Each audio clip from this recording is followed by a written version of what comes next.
বিহারের ভোট পর্ব চলাকালীন প্রচার পর্বে মাননীয় HRD মিনিস্টার ধর্মেন্দ্র প্রধান আমাদের বিরোধী দলনেতার মাধ্যমে সমস্ত শিক্ষকদের একটি বার্তা দিয়েছিলেন যে শিক্ষকরা যেন কোনো রকম চিন্তা না করে। সেই বিষয়টিও কতদূর অগ্রগতি হলো সেটাও আমরা জেনে নেব।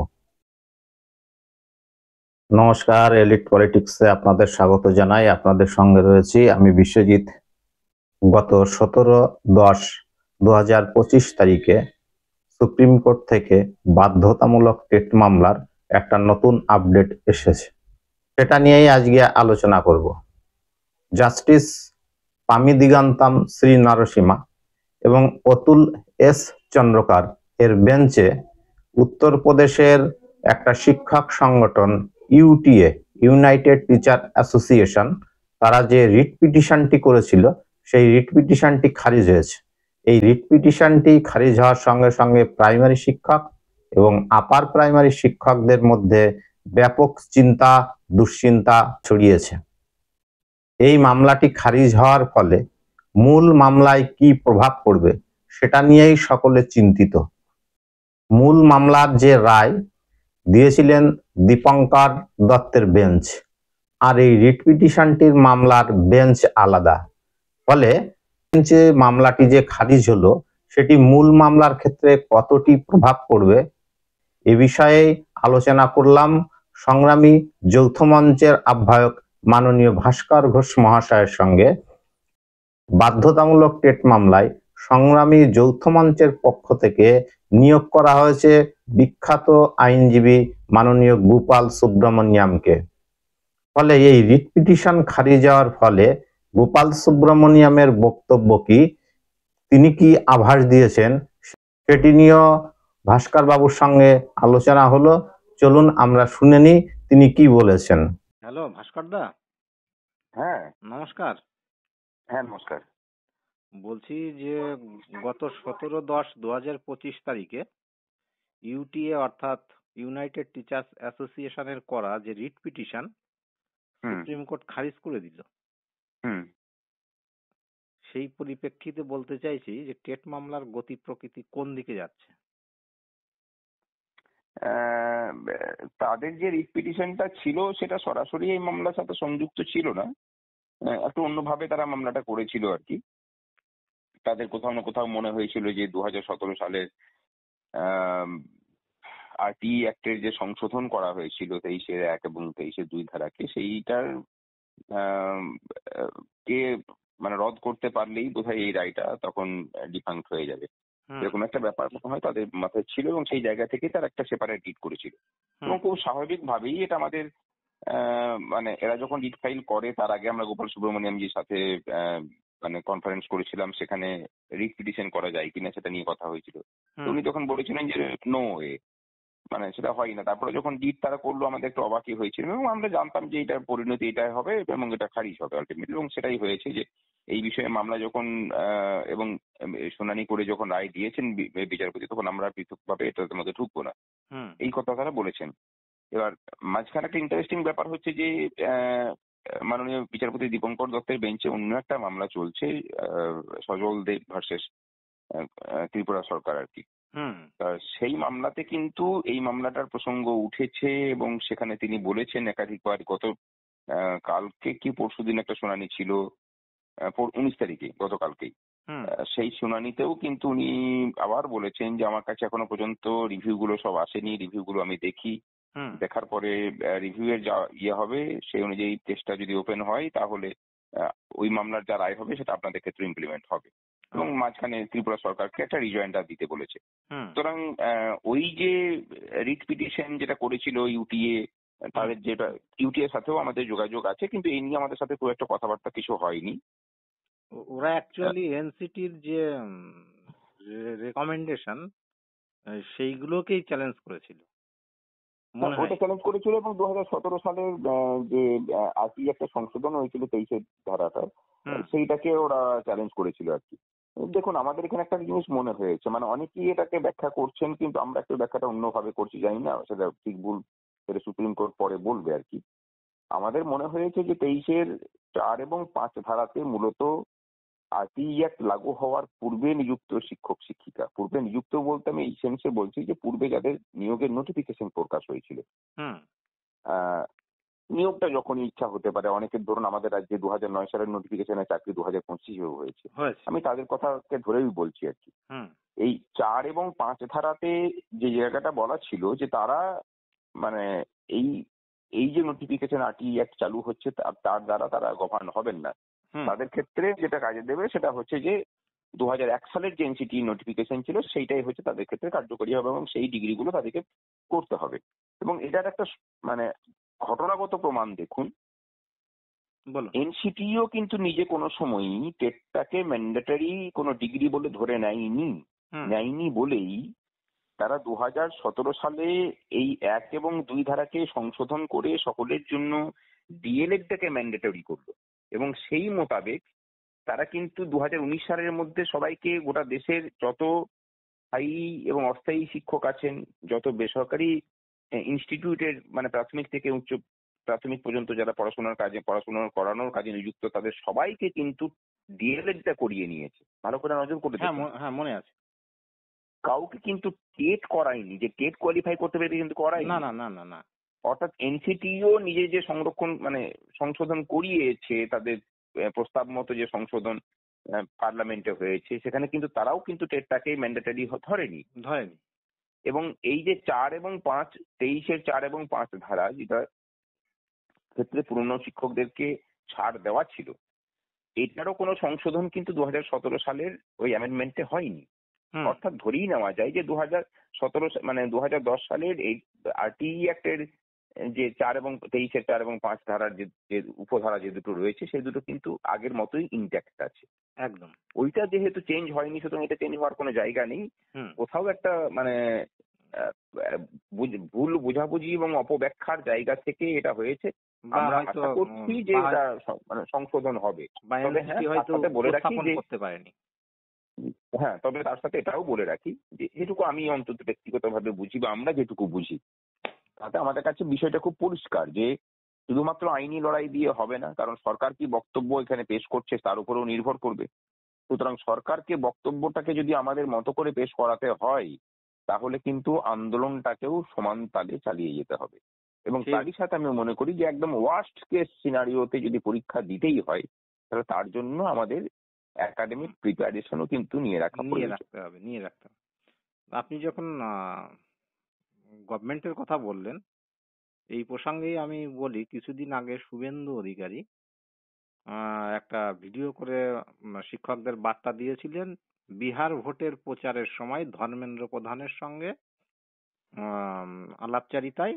ধর্মেন্দ্র প্রধান নাকি শুভেন্দু অধিকারী এরকম বলেছিল যে আপনার রাজ্যের শিক্ষকদেরকে নিশ্চিন্তায় থাকতে বলুন, আমরা একটা অর্ডিন্যান্স আনবো। সেই বিষয়টির অগ্রগতি সম্পর্কে কিছু জানেন? দেখুন, অর্ডিন্যান্সের কথাটা তো সেটা মাননীয় বিরোধী দল নেতাই বলতে পারবেন, ওটা তো আমাদের পক্ষে বলা সম্ভব নয়। ধরুন সামনে লোকসভার শীতকালীন অধিবেশন বসতে চলেছে, সেখানেও হয়তো বিষয়গুলো উত্থাপিত হবে কিনা তাও জানি না। আমরা চেষ্টা করছি যে সেগুলোকে যাতে পার্লামেন্টে উত্থাপিত হয় তার প্রচেষ্টা করা। কিন্তু আমার যেটা মনে হয় যে অর্ডিন্যান্সটা হচ্ছে একদম শেষ ধাপ। এখনই অর্ডিন্যান্সের কথাটা মানে আমার মনে হয় যে এক্সপেক্ট করাটাও উচিত নয় আর কি। বিচার প্রক্রিয়াটার গতি প্রকৃতি না দেখে থেকেও যদি রিলিফ না হয়ে থাকে, তখন অর্ডিন্যান্সের কথা আসবে। এখন থেকে অর্ডিন্যান্সের কথাটা মানে আমরা আশা না করাটাই ভালো। আগে তো রিভিউ গুলো আসুক, রিভিউতে দেখা যাক কি হচ্ছে, মানে তারপরে তো অর্ডিন্যান্সের কথা আসবে। হ্যাঁ, সুপ্রিম কোর্টের গতি প্রকৃতি দেখে তারপরে হয়তো এই দিকে চিন্তা ভাবনা শুরু হবে। আপনি আন্দোলন। এবং দেখুন, আমি আমার সাথে শিক্ষা প্রতিমন্ত্রী মাননীয় সুকান্ত মজুমদারের যে কথা হয়েছিল, তাতে আমি তাকে জিজ্ঞাসা করেছিলাম যে খোলাখুলি আপনি বলুন যে আপনারা কি চাইছেন, টেট হোক কি টেট না হোক। মানে সেখানে আপনারা পরিষ্কার করে মতামতটা আপনাদের রাখুন, কারণ আজকে যদি আমার কাছে গোপনও করে যান, কালকের দিনে যদি রিভিউ গুলো ওপেন কোর্টে আসে, সেখানে কিন্তু আপনাদের যে কথাটা বলবেন সেই কথা অনুযায়ী তো আপনাদের আইনজীবীরা মানে পক্ষ রাখবেন। তখন কিন্তু এটুকু জেনে রাখবেন যে আমরা কিন্তু আপনাদেরকেও ছিঁড়ে খেয়ে দেবো। মানে এটুকু পরিষ্কার বলিয়ে রাখছি, কারণ এটা আমাদের জীবন জীবিকার প্রশ্ন, এখানে কোনো রেয়াত হবে না এবং কোনো পক্ষকে আমরা রেয়াত করিও না। তখন তিনি বলেছিলেন যে আপনারা ভরসা রাখতে পারেন, আমরা মানে আমরা চাই না যে টেট হোক, হুম এটা কিন্তু আমাদের একদম অফিসিয়াল অবস্থান এবং আমাদের যেটুকু কথা হয়েছে তাতে আমরা চাইছি না যে টেটটা হোক। এবার আমরা অপেক্ষা করে আছি যে রিভিউ গুলো আসুক, রিভিউ গুলো ইয়ে হোক, সেই অনুযায়ী আমরা অপেক্ষা করে আছি যে কোর্টে কি হয়। দাদা, আপনি রাস্তার আন্দোলনের কথা বলছেন। 25 নভেম্বর রামলীলা ময়দানে সমাবেশ, কারা না, ওটা বোধহয় ওটা যতদূর সম্ভব ক্যান্সেল হয়েছে। ওটা ক্যান্সেল হয়েছে? যেটুকু আমার কাছে খবর আছে, আমি ঠিক জানি না, কিন্তু আমার মনে হচ্ছে যেন আমি ক্যান্সেল আজকে হয়েছে। সকালে যে আপডেটটা পেলাম, যে মানে সমাবেশটা হচ্ছে, সমাবেশের নেতৃত্ব কারা দিচ্ছে জানেন? বোধহয় এআইপিটিএফ বলে একটা সংগঠন আছে, সর্বভারতীয় সংগঠন, তাদের আবার দুটো ভাগে বিভক্ত হয়েছে। তার মধ্যে একটা ভাগ বোধহয় 24 তারিখ বা 25 তারিখে করছে। হুম আরেকটা ভাগ যাদের সাথে আমরা যুক্ত আছি, হুম তাদের পক্ষ থেকে আমাদের 11ই ডিসেম্বর হবে। 11 ডিসেম্বর হবে। হ্যাঁ, যন্তর মন্তরে হবে এবং পরে আবার ফেব্রুয়ারি তখন মাসের দিকে রামলীলা ময়দানে আবার বড় করে জমায়েত এবং অবস্থান বিক্ষোভ আছে। সে আপনি যাদের সঙ্গেই থাকুন না কেন, যদি টেট নিয়ে সমাবেশ হয়, সংগ্রামী যৌথ মঞ্চের ভূমিকা কি থাকবে? না, সেখানে আমরা অ্যাক্টিভলি পার্টিসিপেট করবো। সেখানে সে যারাই ডাকুক না কেন, যারা এটা করুক না কেন, সেখানে কোনো সমস্যা নেই, অ্যাক্টিভলি পার্টিসিপেট করা হবে। একদম দাদা। এবং আমরা হয়তো মানে শিক্ষামন্ত্রীর সাথেও, কেন্দ্রীয় শিক্ষামন্ত্রীর সাথেও কথা বলবো এটা নিয়ে। দাদা, মানে সেই প্রচেষ্টাও চলছে। রিট পিটিশনটা বাতিল হয়ে যাওয়ার পরে শিক্ষক মহলে একটা চিন্তার ভাঁজ পড়েছে। হ্যাঁ, না, আমি এই প্রসঙ্গে আপনার মাধ্যমে একটা কথাই বলতে চাই। হ্যাঁ, এই প্রসঙ্গে আমি বলছি, রিট পিটিশনের বিষয়টা আপনি একটু টাচ দিয়েছেন। রিট পিটিশন আর রিভিউ পিটিশন দুটোর মধ্যে মৌলিক পার্থক্যটা কি দাঁড়াচ্ছে? দেখুন, মৌলিক পার্থক্য হচ্ছে দুই বিষয়ের ব্যাপার। যে রাইটার ফলে 1 সেপ্টেম্বরের পর থেকে সবাইকে 2 বছরের মধ্যে টেট মানে ম্যান্ডেটরিলি কোয়ালিফাই করতে হবে, সেই রাইটার রিভিউ চাওয়া হয়েছে, অর্থাৎ বিচারপতিকে অনুরোধ করা হয়েছে যে আপনি আপনার যে বিচার দিয়েছেন সেটাকে আরেকবার দয়া করে পুনর্বিচার করুন এবং মামলাটাকে ওপেন করুন, যাতে করে আমরা আমাদের পক্ষ রাখার সুযোগ পাই। এটা হচ্ছে রিভিউ। আর রিট যেটা হয়েছিল, সেখানে কোনো একটা তৃতীয় পক্ষ তারা বলেছেন যে এই 2017 সালের যে আরটি অ্যাক্টের যে ইয়ে হয়েছে, সংশোধন হয়েছে পার্লামেন্টে, সেই সংশোধনটাকে আমরা চ্যালেঞ্জ করছি, সেই সংশোধনটা হচ্ছে অবৈধ। এই হচ্ছে দুটো বিষয়।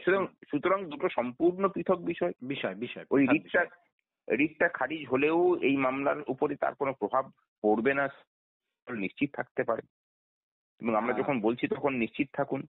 আর আমরা মানে উস্তি ইউনাইটেড প্রাইমারি টিচার্স ওয়েলফেয়ার অ্যাসোসিয়েশনের পক্ষ থেকে অলরেডি গোপাল সুব্রমণিয়ামজিকে এই মামলাতে এনগেজ করেছি।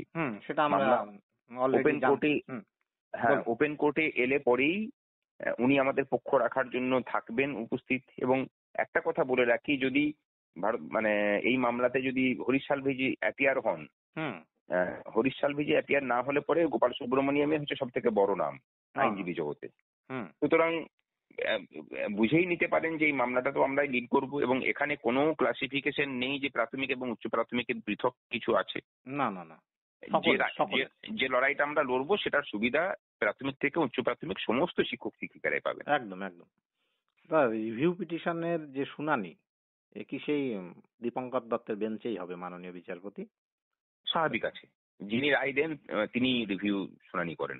এখন রিভিউটার নিয়ম হচ্ছে যে সেটা